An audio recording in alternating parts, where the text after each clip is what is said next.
The car had been silent for 6 years, and in that time, Celeste Radford had spent $9.4 million trying to make it speak again. $9.4 million, 6 years. 14 specialists flown in from 5 countries. And the 1963 Aston Martin DB5 sat behind the glass in its climate-controlled wing of the estate like something preserved in amber. Silver birch paint that caught the light off how sound on clear mornings. Leather the color of dark honey. An engine that had once made a sound so particular, so alive, that Celeste's father used to say it didn't start, it woke up. The car was dead. And on the afternoon everything changed. The man who fixed what no one else could was rebuilding a carburetor in a 2-bay garage on the outskirts of a town most people in Vancouver had never heard of. Drop a comment with where you're watching from. Let's see how far this story reaches. The estate occupied 71 acres on the western slope above Bowen Island, accessible only by a private ferry crossing that Celeste had purchased the rights to when she bought the property at 33. She was the kind of person who appeared in the Financial Post under headlines that used words like visionary and disruptor, which she found mildly embarrassing and commercially useful.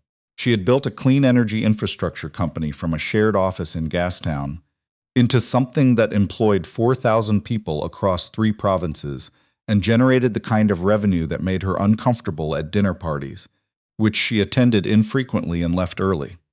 She was 41 now. She had been 35 when her father died. Arthur Radford had not been wealthy. He ran a small marine engine repair shop on the harbor in Powell River, a town on the upper Sunshine Coast, where the mill had been the center of everything for decades. And the winters were long and damp, and the summers were the reason people stayed. Arthur knew boats the way some people know language, instinctively, structurally, with a comprehension that went deeper than training. But cars were his private love. Cars were the thing he read about at night and talked about at the coffee counter at Dunn's and thought about during the slow stretches of January when the harbor was quiet and the rain came sideways off the strait. He bought the Aston Martin the year Celeste Company went public. It was not an impulse. Arthur Radford did not have impulses. He had considerations, which he turned over slowly, the way he turned a prop shaft in his hands, examining every surface before committing to a diagnosis. Celeste found out later that he'd been researching the car for 2 years, saved browser tabs on his old desktop, printouts in a manila folder in his filing cabinet beside the insurance papers and the registration for his truck. He paid $740,000 for it, which was everything he had, and a small loan from the credit union that Celeste paid off without telling him and that he found out about and was furious about for approximately 3 days before silently accepting it. He called her the evening he drove it home. "See," he said. His voice had something in it she had never quite heard before. A boy. A 63-year-old man with oil under his fingernails and a flannel shirt he'd been wearing since 1998. And he sounded like a boy who had just been given something impossible. "Dad, what did you do?" "I bought a car." "You already have a car." "Not like this one." A pause. "You should see it, see. It's the most beautiful thing I've ever owned." She flew up the following weekend. He had it parked in his shop, which was not the right place for it, and she could see he knew that. He kept circling it, touching the fender lightly, adjusting the cover he'd draped over it, adjusting it again. He drove it, once on the highway between Powell River and Saltery Bay. Slowly, both hands on the wheel, and he came back with the particular expression of a man who could not believe his own life. He drove it maybe twice more after that. He was terrified of it. Terrified of putting a stone chip in the paint, of wearing the clutch, of being the man who finally owned the thing he'd wanted for 30 years and then broke it. Celeste had a proper garage built for him. Insulated, climate-controlled, a glass wall facing the water so the light came in during the mornings. Arthur picked the floor color himself, a gray he described as professional. He died 9 months later. Stroke. He was in the shop, leaning over the engine bay of a sailboat a customer had brought in, and the lights went out in the middle of a sentence he never finished. The paramedics said it was fast, which was the only thing anyone said in those first days that came close to consolation. Celeste came home on a Wednesday. She sat in his kitchen, surrounded by his objects, the mug with the chipped rim he refused to throw out. The calendar on the wall still turned to the wrong month. The smell of the house, which was WD-40, and coffee and something underneath that she could only identify as him. She sat in his kitchen, and she did the things grief requires, and on the last morning before she flew back, she went into the glass garage and sat on the floor beside the Aston Martin for a long time. Then she had it shipped to Bowen Island. The first repair team came from a specialist outfit in West Vancouver. 4 technicians, factory certified. They spent 5 days with the car and left without fixing it. The problem was electrical, that much was clear. The engine was mechanically sound. The compression, the timing, the valve train, all of it in remarkable shape for a car of that vintage. But something in the electrical system was failing in a way that defeated every diagnostic approach they applied. The engine wouldn't fire, wouldn't even attempt to crank, and the instruments said nothing was wrong, which was itself the wrongest thing of all. Over the next 4 years, Celeste brought in 11 more teams. Some were clearly out of their depth and knew it and left quietly. A few were genuinely talented. A Swiss engineer named Richter spent 2 weeks on the car and came closer than anyone, isolating the failure to a specific wiring subsystem before reaching a wall he could not get past. He called Celeste directly to tell her. He was the only one who didn't hide behind jargon when the news was bad. "The car has been modified," Richter told her. His English was careful, accented. Whoever did it understood the system, but the modification creates a diagnostic shadow. The instruments read what they expect. They do not read what has changed. "What do we do?" A long silence. "I don't know," he said. "I'm sorry." She paid him double his invoice. By year 6, the failed attempts had cost $9.4 million. That figure was not meaningful to Celeste Radford in practical terms. Her net worth moved somewhere between 3 and 5 billion depending on the quarter. She had lost more than 9 million on a single licensing deal in her early 30s and barely registered it. But the money was not the point. The money had never been the point. The point was a promise she had made on the floor of a glass garage in Powell River on the morning after her father's body was taken away. A silent promise that felt more binding than any contract she had ever signed. "I will fix this." She had not fixed it. The 14th team was led by a man named Dr. Alistair Kemp, who had published extensively on British automotive electrical systems of the 1960s and who was, according to the person who recommended him, the last resort.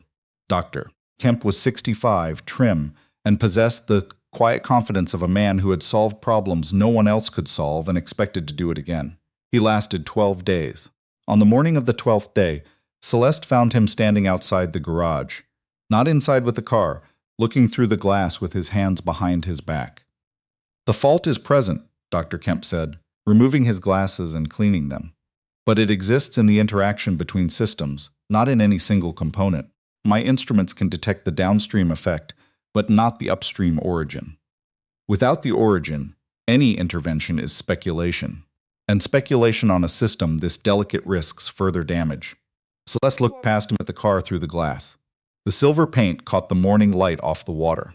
"Thank you for your time," she said. Her voice was flat, controlled.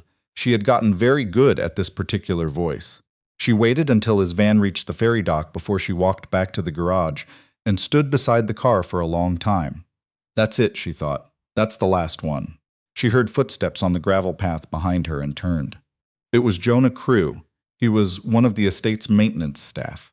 He'd been on the property for about 10 months, handling the kind of work that large coastal properties generate endlessly.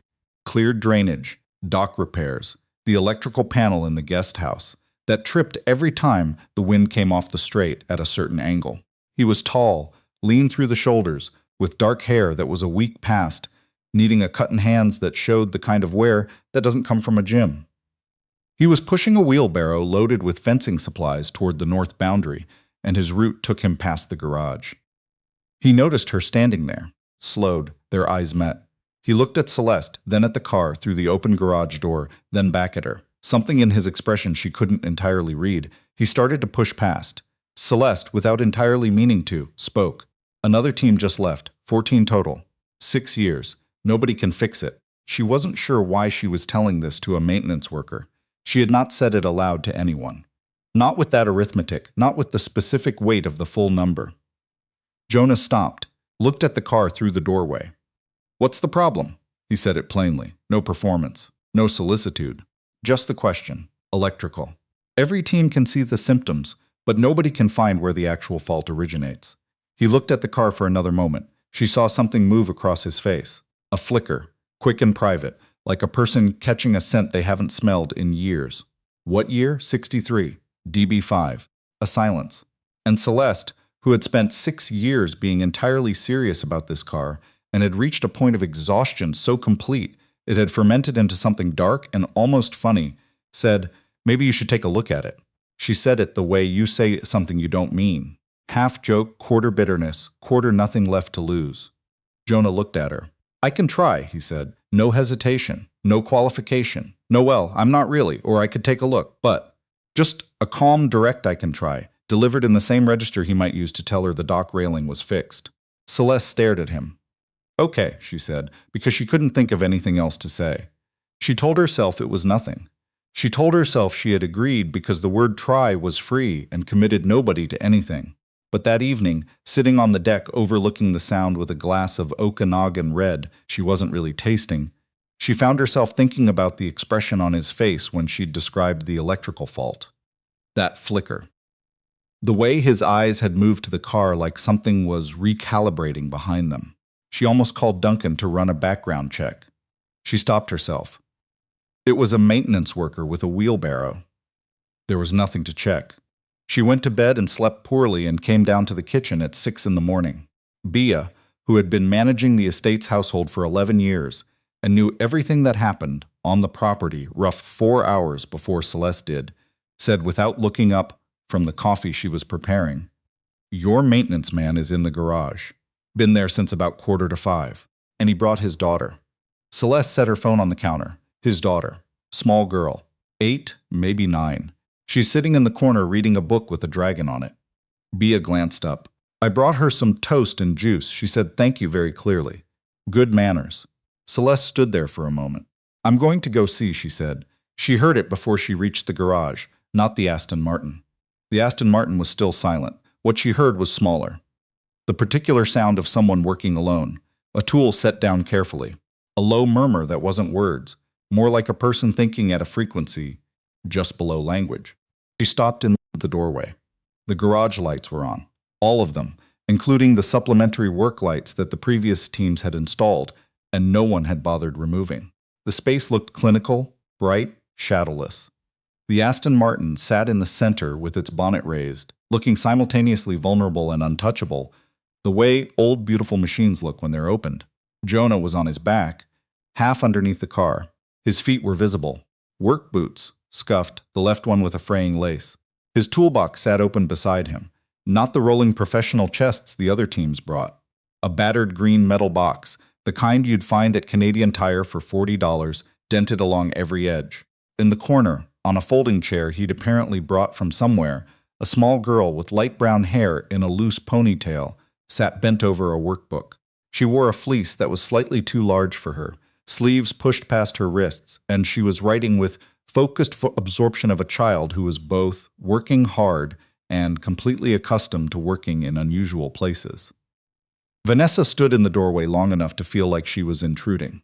"You don't have to stand there," Jonah said from under the car. She felt heat reach her face. "I wasn't standing. The floor in this place clicks. I heard you stop." She stepped in. The girl in the corner looked up. Dark eyes, the particular openness of a child who has not yet learned to arrange her face for strangers. "Hi," the girl said. "I'm Margot. I'm Celeste, I know. Dad said this is your garage." She looked around. "It's really bright in here. Thank you. Dad's garages are not this bright or this clean." She paused. "No offense." From under the car, Jonah made a sound that might have been a suppressed laugh. "She's not wrong," he said. Celeste told herself she would stay 5 minutes. She stayed 2 hours. There was something about the way Jonah worked. She had watched most of the previous teams at various points. The West Vancouver team worked fast, with the conspicuous efficiency of people who wanted to be seen being competent. Richter was methodical, meditative. Dr. Kemp's team had the practiced confidence of people who had solved hard problems before and expected to again. Jonah was different, slow, unhurried in a way you might read as aimless, except that his attention was total. He wasn't consulting manuals or pulling up reference screens. He was simply looking, listening, running his fingers along wiring behind panels with a sensitivity that required absolute stillness. At one point, he lay under the dashboard without moving for over 30 minutes. "Are you all right?" Celeste asked. "Thinking," he said. You've been thinking for half an hour. It's a complicated thing to think about. She went back to pretending to read her emails. At 8:45, she stood to leave for a call. I'll have someone bring you coffee, she said. That would be great. 2 sugars. From the corner, Margot said without looking up, Can I have hot chocolate? I'll see what we can do, Celeste said. The first day ended without resolution. Jonah stayed until nearly 7. Margot had exhausted her workbook and her dragon novel and was lying on the garage floor drawing something on loose paper, the backs of her shoes tapping together rhythmically. Come on, Bug, Jonah said, wiping his hands on a rag. School tomorrow. Did you fix it? Not yet. How many more days? Don't know yet. That means more mornings with the truck breakfast, Margot said. But she said it the way children say things they've already accepted, almost cheerfully. Celeste was coming back from the main house when they emerged. She stopped on the path. Same time tomorrow? She meant it to sound casual. She wasn't sure it did. Jonah looked at her. If that's all right. Of course, a beat. Did you find anything? He was quiet in a way she was already learning to recognize. The pause of someone who knows something, but is sorting how to say it without being wrong. I found something, he said. But I want to be sure before I tell you, because if I'm wrong, I'll sound like an idiot. Fair enough. Margot tugged his sleeve. Dad, all right. He lifted her with one arm, easy, as though she weighed nothing. She looped her arms around his neck and settled against his chest. With the boneless comfort of a child who knows exactly how she fits against her parent, Celeste watched them walk to his truck, an old Ranger, somewhere past 200,000 kilometers, with a crack across the windshield and a child's drawing taped to the dash. Margot was saying something against his shoulder. He tilted his head to hear it and said something back, and she laughed. Celeste stood on the path after the truck pulled out, and then went inside and ate dinner alone at the kitchen counter, which she had done most evenings for the better part of 5 years. She tried to remember the last time she had heard someone laugh in this house, and found she couldn't. He came back the next morning at 10:50. Margot was asleep in the passenger seat, slumped sideways with her dragon book open in her lap. Jonah sat in the truck for 15 minutes before getting out. Celeste could see this on the security feed in her office. Not because she was watching, because she happened to look. He was staring at something on his phone. Then he wasn't staring at anything.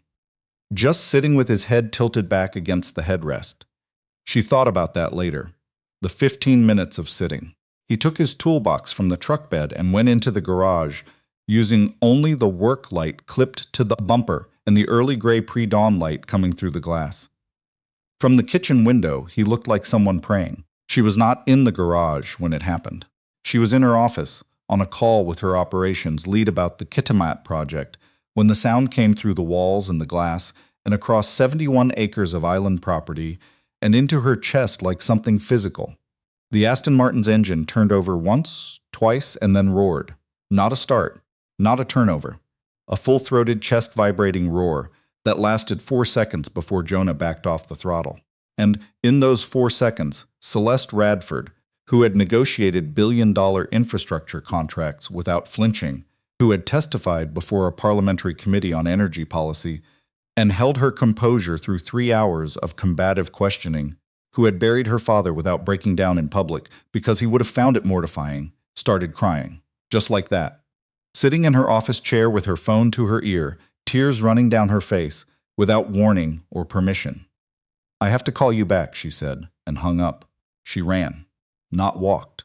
The flat sprint of someone moving towards something they don't trust to still be there when they arrive. Her shoes were wrong for it, and she didn't care. She came through the garage door, slightly out of breath, and stopped. The engine was idling, running, alive. The sound at idle was lower than she'd expected. A deep, rolling purr she felt more than heard, a vibration that came up through the concrete floor and into the soles of her feet. The garage smelled different now. Oil and exhaust and something older underneath. Something that reached back through the years to a harbor shop in Powell River, where a man in a flannel shirt knew every boat on the water by name. Jonah was standing beside the car, arms crossed, watching the engine with an expression she couldn't entirely read. Satisfied but not triumphant. Not the look of someone taking a bow. The look of someone who has set a broken thing right and is mostly just relieved. Margot had woken up. She was standing in the doorway behind Celeste, in her socks, hair flattened from sleeping against the truck window, holding her book. You did it, Margot said. It's running, Jonah said, like he was being precise about the distinction. Celeste had not moved from where she'd stopped.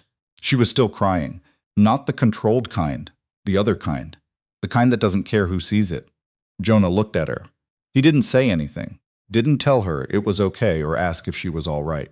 He just stood there and let her have it. The engine ran and Margot watched, and the morning light came through the glass and turned everything briefly, improbably gold. The crying stopped the way it always does, not cleanly, with the gradual exhaustion of something held too long. Celeste sat on the garage floor with her back against the workbench and let the engine's idle wash over her. Margot had retreated to her folding chair with the quiet instinct of a child raised in close quarters with adult grief, the kind of child who gives people room without being told, because she understands somewhere below words that it's necessary. Jonah sat on an upturned crate a few feet away. Not close enough to crowd, not far enough to signal distance. He'd found a middling position that was both respectful and present, and he sat with his forearms on his knees and his eyes on the running engine and didn't try to fill the silence. Eventually Celeste said, "I'm sorry, that wasn't very professional. You're in your own garage." Still, he picked up a shop rag and turned it over in his hands. "My wife died when Margot was 3 days old. In the hospital. Complications they thought they'd caught but hadn't. I was in the hallway getting coffee from the machine on the second floor. The one that made everything taste like burnt plastic." He looked at his hands. "I sat on the floor of that hallway for I don't know how long. Nurses walked past. I didn't care. A beat. Sometimes things make you cry. That's just what they do."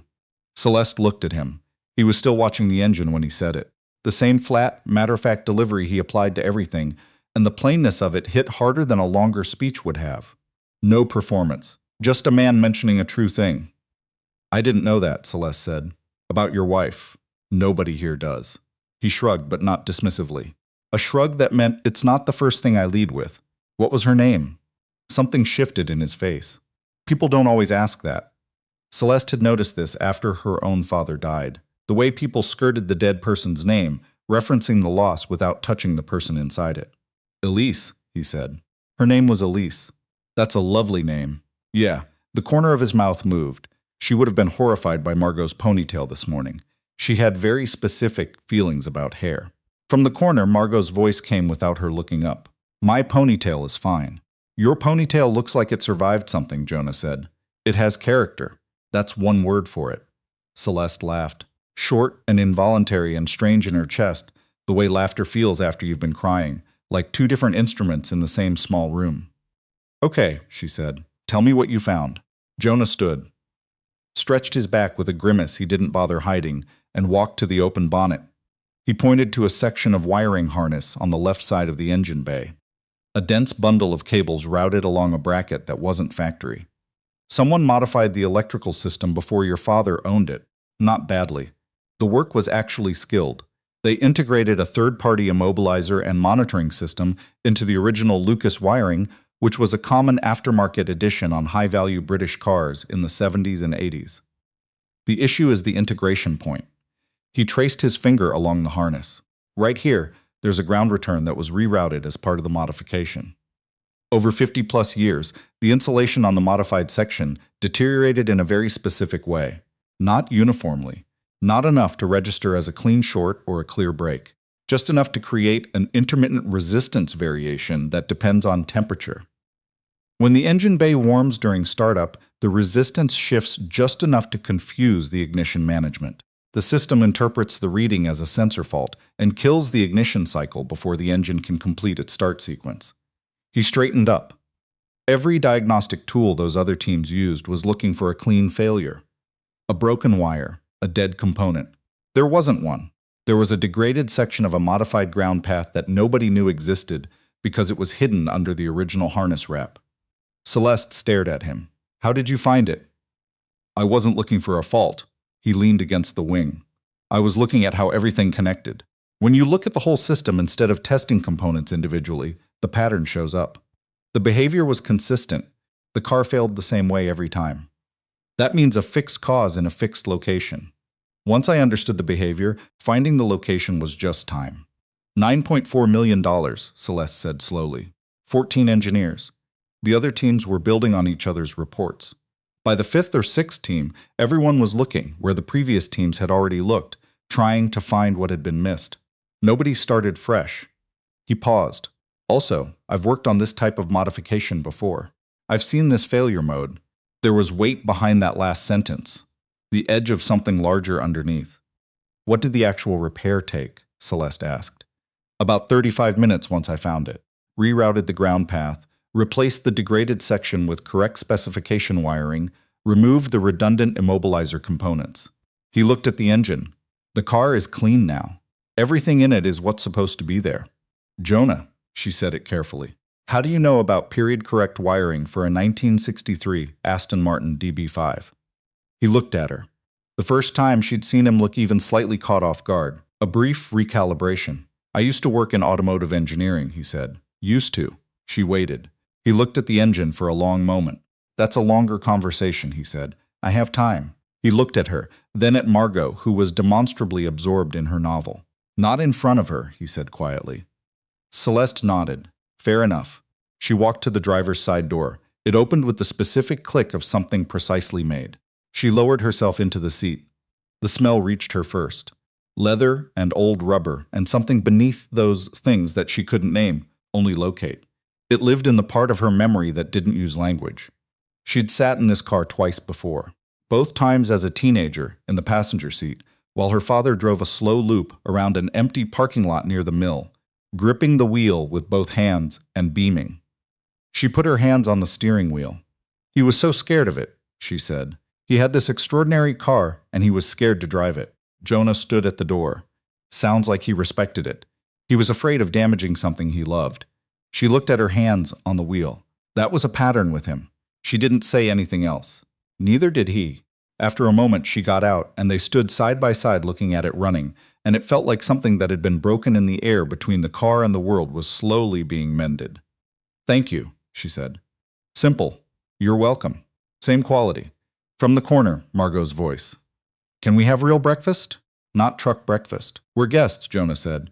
She said she'd bring coffee. Coffee is not breakfast. It's breakfast adjacent. It is not.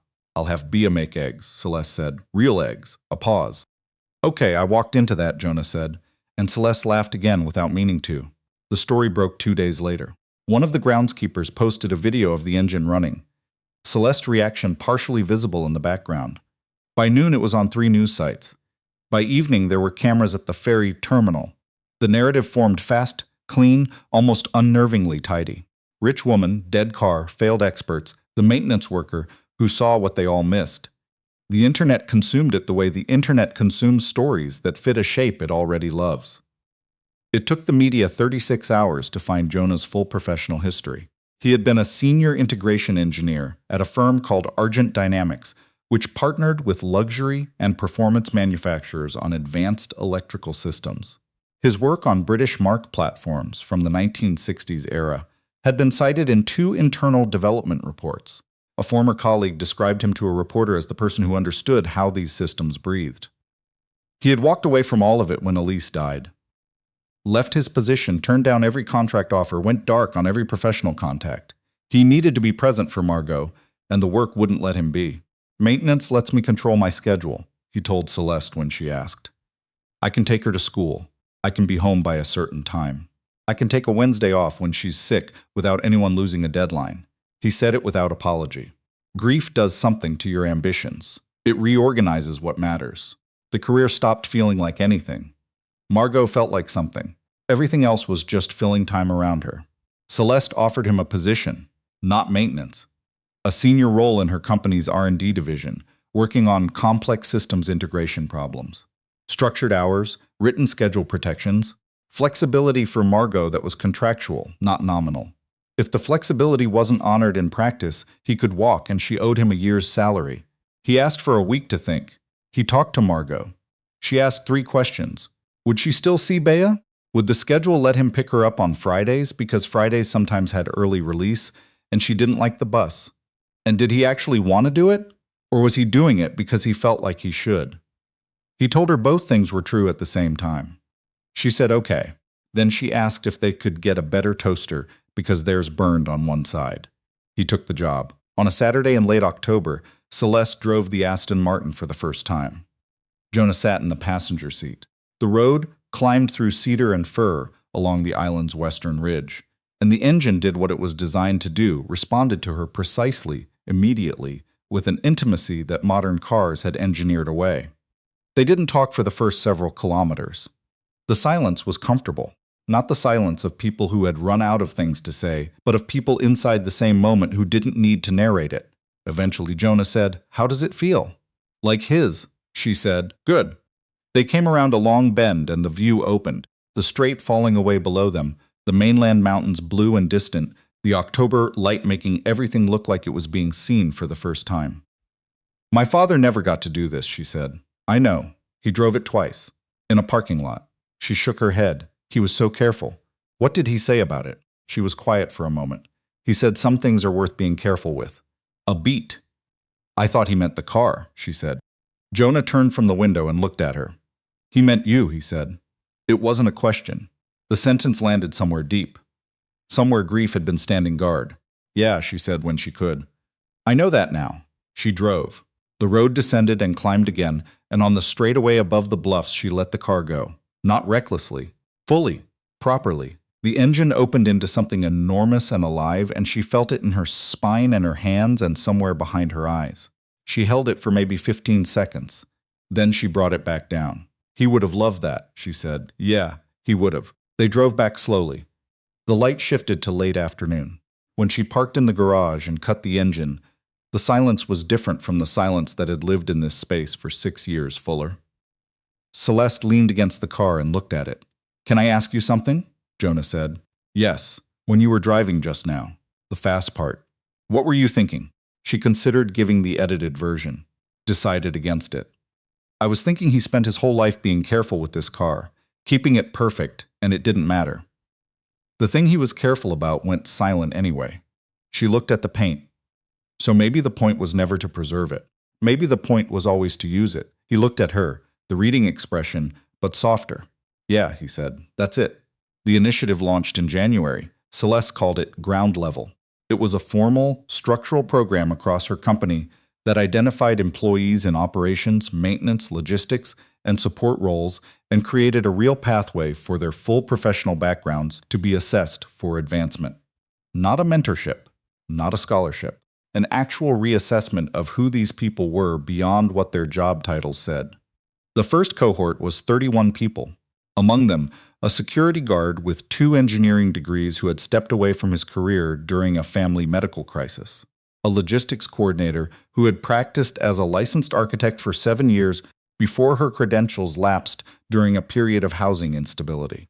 A custodial worker at the company's Victoria office who had been developing a structural analysis framework in his personal time for 3 years and who, when asked to present it, left 4 senior engineers sitting in silence. "These are not exceptions," Celeste said in an interview. "That's the point. We're not bad at recognizing talent. We're bad at recognizing it when it's wearing the wrong uniform." Spring came. Margot started coming by the estate on Friday afternoons after early release, and Bia established a standing Friday tradition of making whatever Margot requested. The requests changed weekly and had included grilled cheese with the fancy cheese, tomato soup, that was the orange kind, French toast at 4 in the afternoon, and, once, those eggs from the first time, which Bia correctly interpreted as poached. On a Sunday morning in late April, Celeste sat in the glass garage with her coffee. The Aston Martin was beside her. She had driven it 6 times since October. She rested her back against the driver's door and let the morning come through the glass. The side door opened.